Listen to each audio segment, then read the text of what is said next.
ನನ್ನ ಹುಟ್ಟುಹಬ್ಬಕ್ಕೆ ನಮ್ಮ ಹಾಲು ಉತ್ಪಾದಕರ ಸಹಕಾರ ಸಂಘ ಮತ್ತು ವ್ಯವಸಾಯ ಸೇವಾ ಸಹಕಾರ ಸಂಘದ ಅಧ್ಯಕ್ಷರು, ಉಪಾಧ್ಯಕ್ಷರು, ನಿರ್ದೇಶಕರುಗಳು ಮತ್ತು ಎಲ್ಲ ಸಾರ್ವಜನಿಕರು ಕೂಡ ಇವತ್ತು ಹುಟ್ಟುಹಬ್ಬವನ್ನ ನಮ್ಮ ಸಹಕಾರ ಸಂಘದಲ್ಲಿ ಆಚರಿಸ್ತಾ ಇದ್ದಾರೆ. ನಾನು ಯಾವತ್ತೂ ಕೂಡ ಸರಳವಾಗಿ ನಾನು ಹುಟ್ಟುಹಬ್ಬವನ್ನು ಆಚರಿಸ್ಕೊಂತೀನಿ.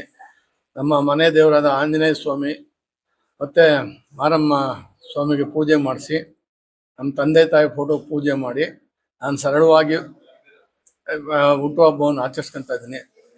ಅದಕ್ಕೆ ನಮ್ಮ ಊರಿನ ಗ್ರಾಮಸ್ಥರಿಗೆ ಮತ್ತು ನಮ್ಮ ಎಲ್ಲ ಸಹಕಾರ ಸಂಘದ ಅಧ್ಯಕ್ಷರು, ಕಾರ್ಯದರ್ಶಿ, ಉಪಾಧ್ಯಕ್ಷರು, ಎಲ್ಲ ನಿರ್ದೇಶಕರಿಗೂ ನಾನು ಧನ್ಯವಾದವನ್ನು ಅರ್ಪಿಸ್ತೇನೆ. ಇವತ್ತಿನ ಕಾರ್ಯಕ್ರಮ ಏನೇನು? ಇವತ್ತು ಅನೇಕ ಸಂಘ ಸಂಸ್ಥೆಗಳು ನನ್ನ ಕರೆದಿದ್ದಾರೆ.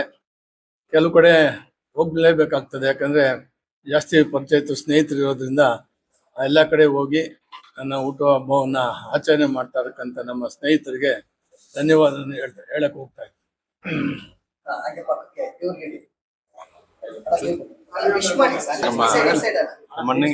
ನಮ್ಮ ಹನುಮಂತನವರಿಗೆ ಹುಟ್ಟುಹಬ್ಬದ ಶುಭಾಶಯಗಳು.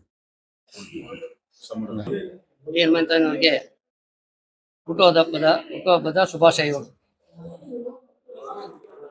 ಇವತ್ತಿನ ದಿವಸ ನಮ್ಮ ಗ್ರಾಮದವರೇ, ನಮ್ಮ ಆತ್ಮೀಯ ಸ್ನೇಹಿತರು ಆದಂತಹ ಪ್ರಥಮವಾಗಿ ಟಿ ಹನುಮಂತಯ್ಯನವರಿಗೆ ಹುಟ್ಟುಹಬ್ಬದ ಆರ್ಥಿಕ ಶುಭಾಶಯವನ್ನು ಕೋರ್ತಾ,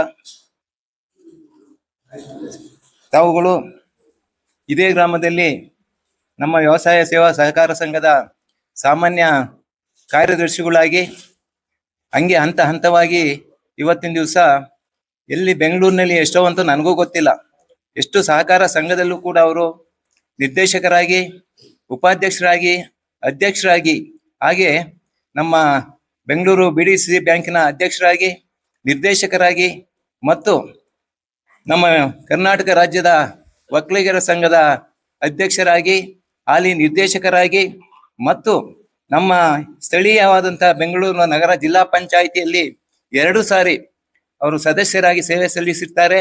ಈಗ ಹಾಲಿ ಬೆಂಗಳೂರು ದಕ್ಷಿಣ ತಾಲೂಕು ವ್ಯವಸಾಯೋತ್ಪನ್ನ ಸಹಕಾರ ಸಂಘದ ಅಧ್ಯಕ್ಷರಾಗಿಯೂ ಕೂಡ ಸೇವೆ ಸಲ್ಲಿಸಿದ್ದಾರೆ ಮತ್ತು ಕರ್ನಾಟಕ ರಾಜ್ಯದ ಸಹಕಾರ ರತ್ನ ಪ್ರಶಸ್ತಿಯನ್ನು ಕೂಡ ಅವರಿಗೆ ಏರಿಸಿಕೊಂಡಿದ್ದಾರೆ. ಈ ಸಂದರ್ಭದಲ್ಲಿ ಅವರು ಇನ್ನೂ ಉನ್ನತ ಹುದ್ದೆಗೆ ಹೋಗ್ಲಿ ಮತ್ತು ನಮ್ಮೂರಿಗೆ ಅವ್ರ ಕಡೆಯಿಂದ ಹೆಚ್ಚಿನ ಸೇವೆ ಲಭಿಸ್ಲಿ ಅಂತ ನಾನು ಕೂಡ ನಮ್ಮ ತಾಯಿ ಗ್ರಾಮ ದೇವತೆ ಮಾರಮ್ಮ ದೇವರಲ್ಲಿ ಪ್ರಾರ್ಥನೆ ಮಾಡ್ಕೊಳ್ತಾ ಅವರಿಗೆ ಮತ್ತೊಮ್ಮೆ ಸಾರಿ ನಾನು ಹುಟ್ಟುಹಬ್ಬದ ಶುಭಾಶಯಗಳನ್ನು ಕೋರ್ತೇನೆ.